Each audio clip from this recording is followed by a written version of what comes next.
So let's talk about this. God,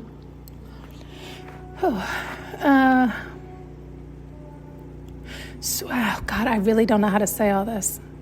Well, you remember that book I told you about? I wrote a children's book, although I never published this one, although I should now that I can do it myself. About the love you feel is your own heart opening, right?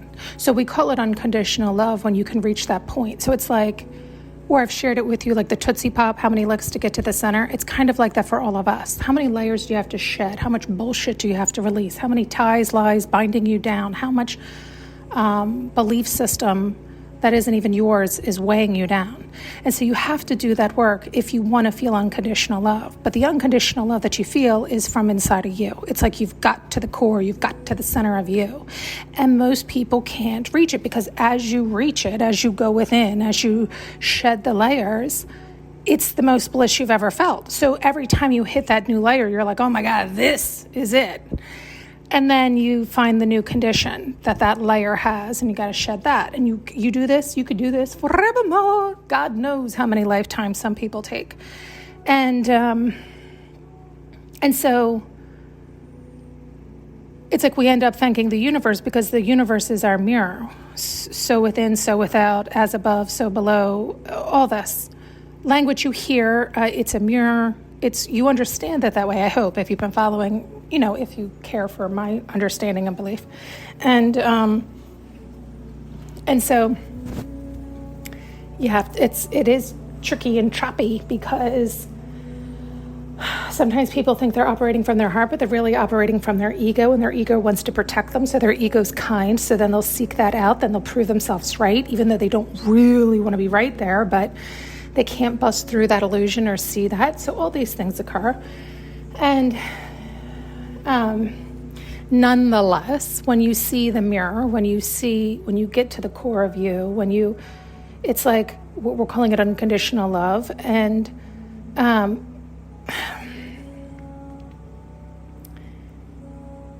how do I say? So it's like, how you've heard me say many a times, like I do cry when I get to the core of me, right? When I reach unconditional love and it floods my body and I'm so connected with myself and all around me, it feels like fucking bliss. And yet it's my own love that I'm feeling, right? It's my own unconditional love of oneself, that accepting, that allowing. And so you hear people say, like how fabulous it is and they love God so much. Well, it's really they love themselves so much because they've allowed themselves. They have accepted the mirror. They have released all of the bullshit. And it's like they have such gratitude, appreciation, love for unconditional love because it's a mirror.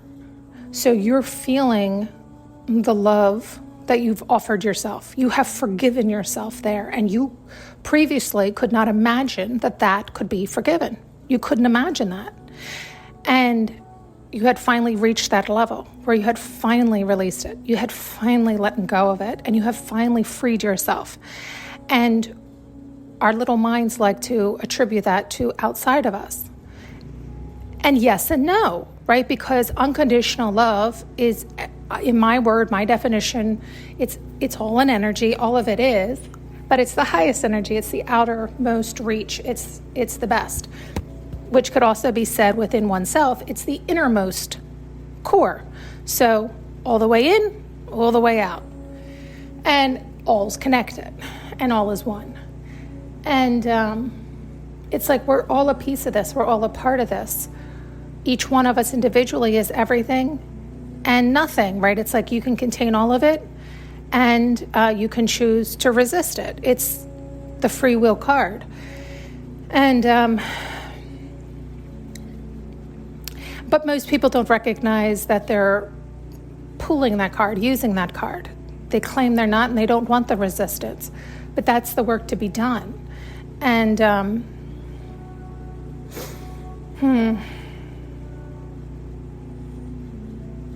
it is just such a hard concept for us as humans to conceptualize, to visualize, to fully comprehend, because it is beyond us. There's so much that even when you know it's almost like part of the game that you can't fully verbalize it or something, only to not spoil it for others.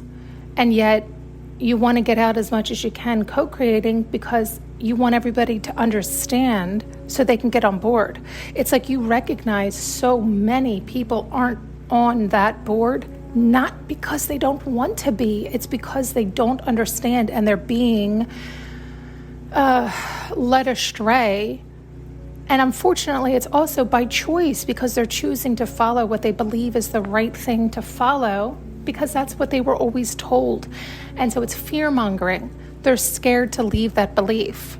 And they haven't received a higher God. They haven't received a higher love. They haven't reached another level or depth. And so you sound like blasphemy, or you sound awful, or you sound like the devil, or all these things of which, if you've been listening, I had to learn the hard way. Like, stop.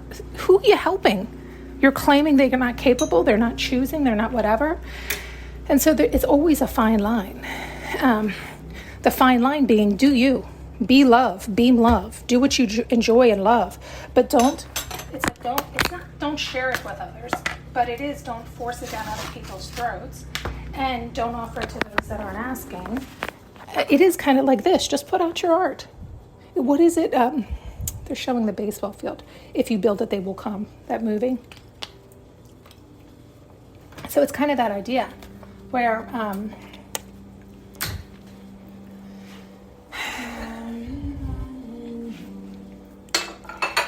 I don't know, it feels so good that I do want everybody to get it, but they can if they want to. And it's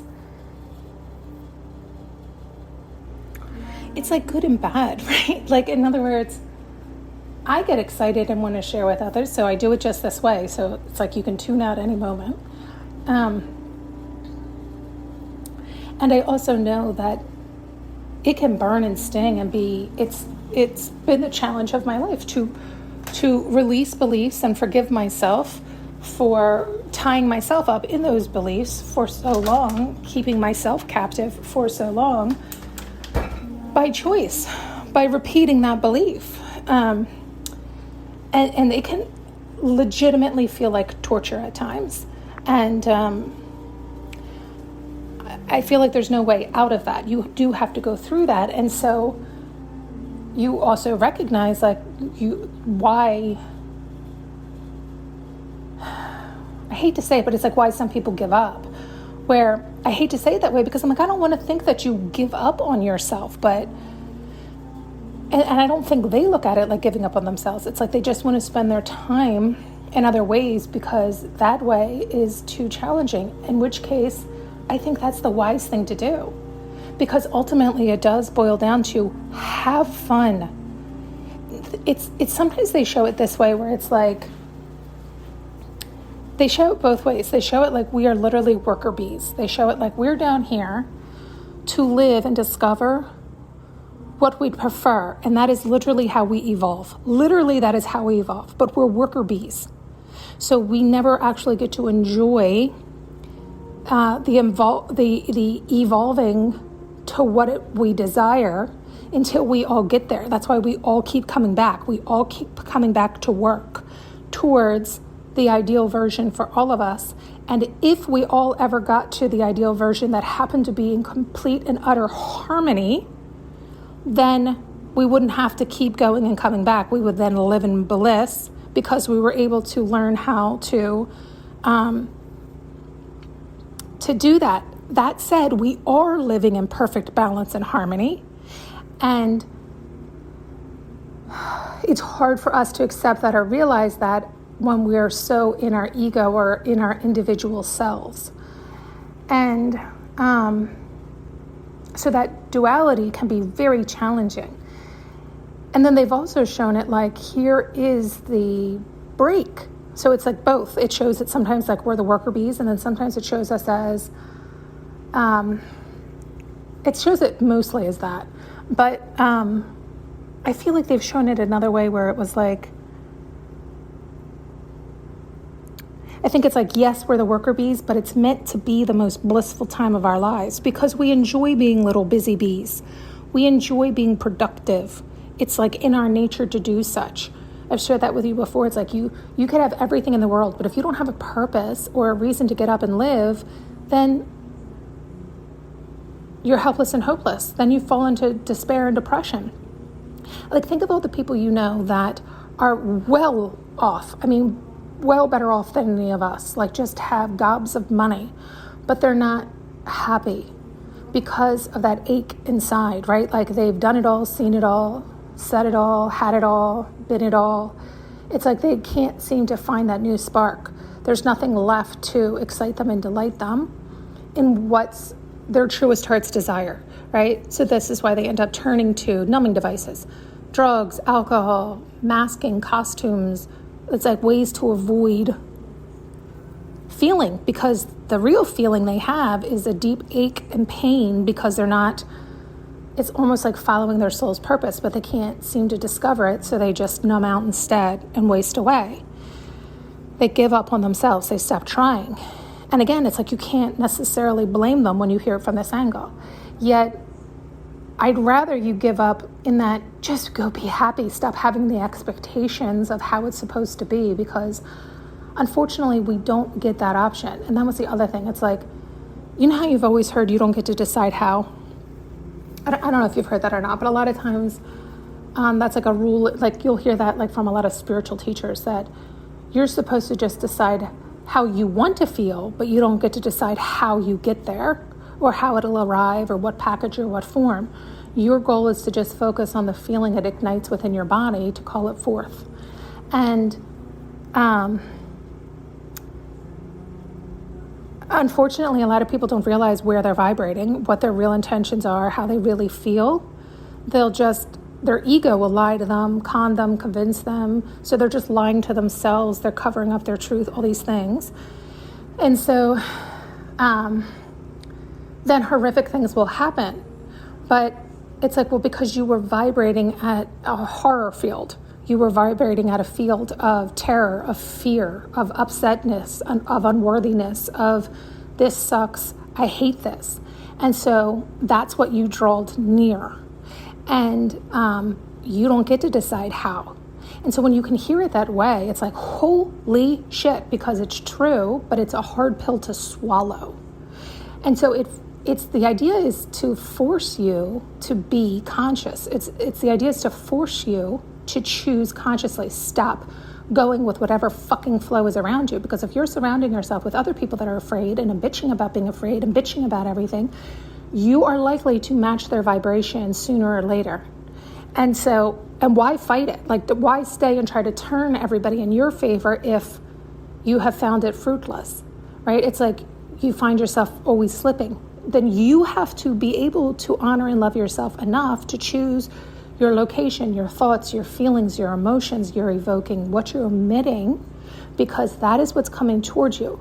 So again, it's like a simple, easy example. You're a kid who ends up hanging out with all the drug addicts. Well, they're all calling in that horror, that death, that they don't love life, they're not good enough, they don't want to feel their feelings, but they're disguising it as, they're cool, this is what we do, this is awesome. And then shit just keeps going wrong for them, right? Well, you got to love yourself enough to get yourself up and out of that, away from that, and choose how you spend your time, what you choose to do.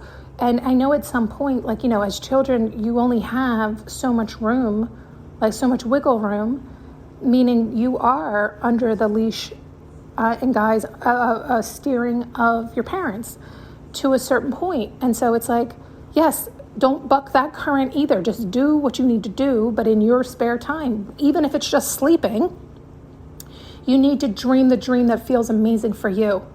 So when you can, it's the idea of like break free or go out on your own or whatever the case may be. You're not angry or bitter or resentful or wasting more time being steered and led by others outside of you, but you are now an independent person and thinker so that you can choose for yourself. What do I really want to do with my life? How does it feel? How do I want it to feel? What do I want to call in?